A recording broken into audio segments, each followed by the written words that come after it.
एक समय की बात है जब एक छोटे से शहर में दो पड़ोसी रहते थे। दोनों परिवारों में बहुत अच्छी दोस्ती थी। एक घर में रमेश, रीमा और उनका बेटा राहुल रहता था और दूसरे परिवार में सुरेश, सरिता और उनकी बेटी सेजल रहती थी। राहुल और सेजल बहुत ही अच्छे दोस्त थे और दोनों एक ही स्कूल में पढ़ते थे। एक दिन दोनों का पेपर होता है और दोनों अच्छे से अपना पेपर कर रहे होते हैं। सेजल को सारे सवाल अच्छे से आते हैं और वो पूरे मन से उनको कर रही होती है कि तभी उनकी टीचर वहां आ खड़ी होती है और सेजल पर चीटिंग का इल्जाम लगा देती है। मैम, मैंने चीटिंग नहीं की। सच में, मैं तो पढ़कर आई हूँ, मुझे सब आता है। मैंने आज तक कभी चीटिंग नहीं की। अच्छा जी, अगर तुमने ये चीटिंग नहीं की तो ये पैर के पास चिट किसकी है? ये चिट किसकी है? मेरी नहीं है ये। मैं सच बोल रही हूँ मैम, ये मेरी नहीं है।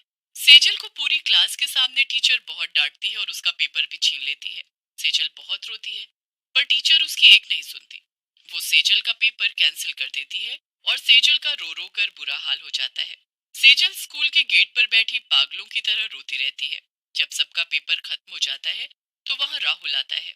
सेजल, ये सब क्या हुआ?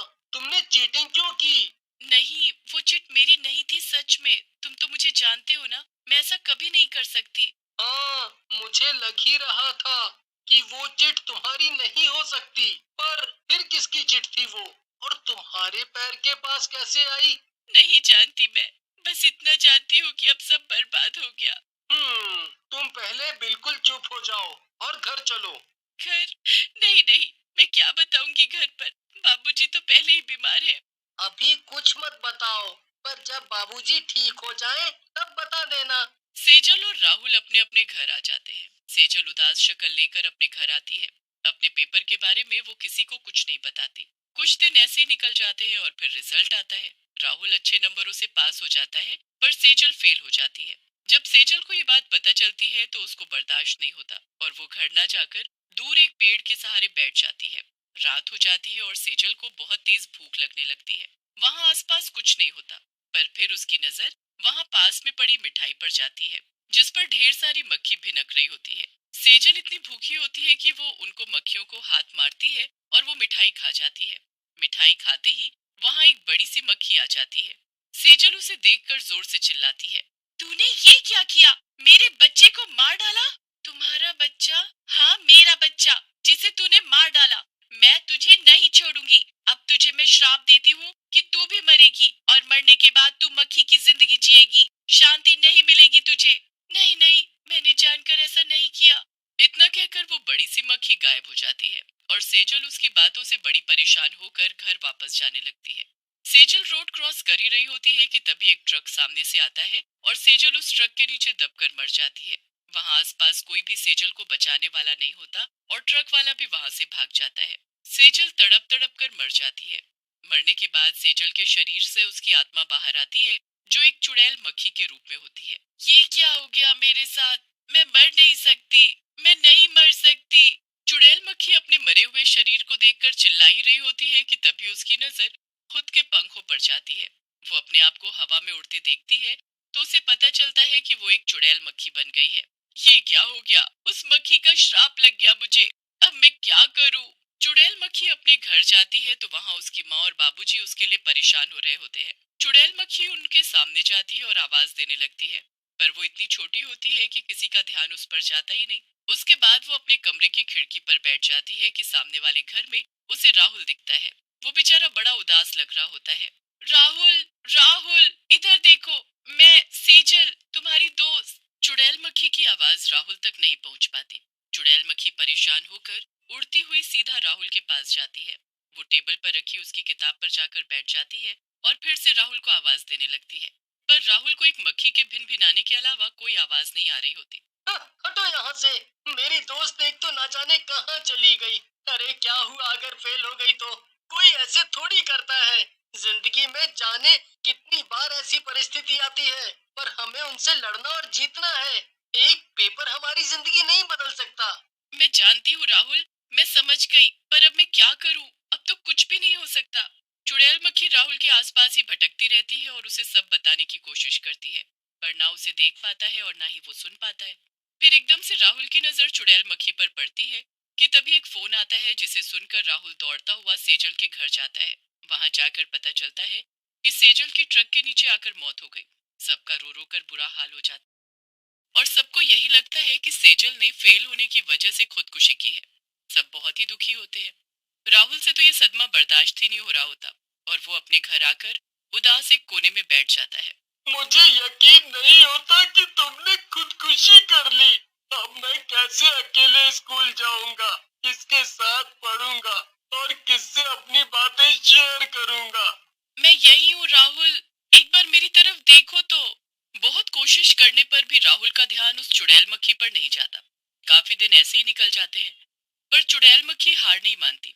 जब राहुल इतने दिनों बाद स्कूल जाता है तो चुड़ैल मक्खी भी उसके पीछे पीछे स्कूल चल देती है। वो वहीं राहुल के कंधे पर बैठ जाती है।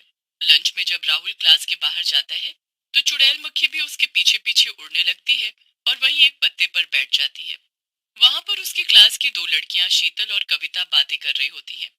शीतल, तूने वैसे ये ठीक नहीं किया, अपनी चिट सेजल के पास फेंक कर।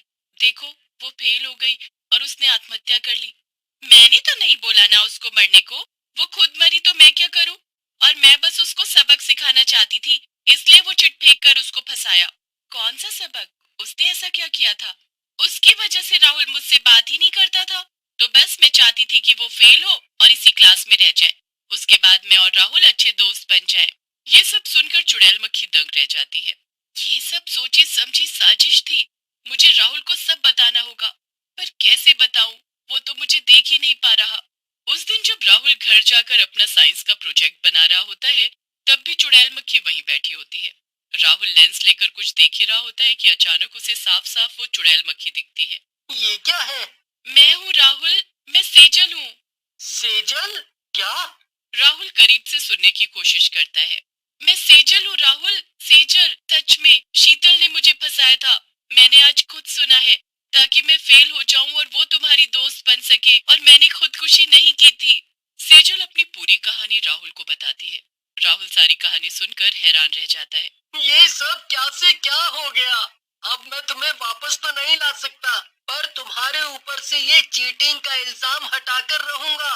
और उसके बाद मैं उस मक्खी को ढूंढकर उससे वो श्राप वापस लेने को कहूंगा, ताकि तुम्हें मुक्ति मिल सके। तुम परेशान मत हो सेजल। अगले दिन पेपर होता है। राहुल और चुड़ैल मक्खी साथ में स्कूल जाते हैं। चुड़ैल मक्खी शीतल से अपना बदला लेने को तैयार रहती है। वो एक चिट को खिसका खिसका कर शीतल तक पहुंचा देती है और बस टीचर वो चिट देख लेती है। उसके साथ भी बिल्कुल वही होता है जो सेजल के साथ हुआ था। छुट्टी के वक्त राहुल शीतल के पास जाता है। रो क्यों रही हो शीतल? अब इसकी आदत डाल लो, क्योंकि जिसके साथ तुमने ये किया वो वापस आ गई है अपना बदला लेने। ये ये तुम क्या बकवास कर रहे हो? अच्छा, यकीन नहीं होता तो ये देख लो। शीतल राहुल के हाथ पर चुड़ैल मक्खी को देखकर दंग रह जाती है। डरो मत, ये सेजल ही है जिसका ये हाल तुम्हारी वजह से हुआ है। अब ये तुम्हें नहीं छोड़ेगी। नहीं, मुझे माफ कर दो सेजल, ऐसा मत करना। अगर तुम चाहती हो कि सेजल तुम्हें माफ करे, तो कल सबके सामने तुमको सबको सच बताना होगा, समझी? मैं बता दूंगी, सच में बता दूंगी, पर मुझे कुछ मत करना प्लीज। अगले दिन शीतल सबके सामने सब सच सच बता देती है। चुड़ैल मक्खी सुनकर बड़ी खुश होती है कि उसके ऊपर से चीटिंग का आरोप हट गया। उसके बाद राहुल उसी जगह जाता है जहाँ बड़ी मक्खी रहती है। वहां जाकर वो बड़ी मक्खी को आवाज देता है। आवाज सुनकर बड़ी मक्खी बाहर आती है। कौन हो तुम?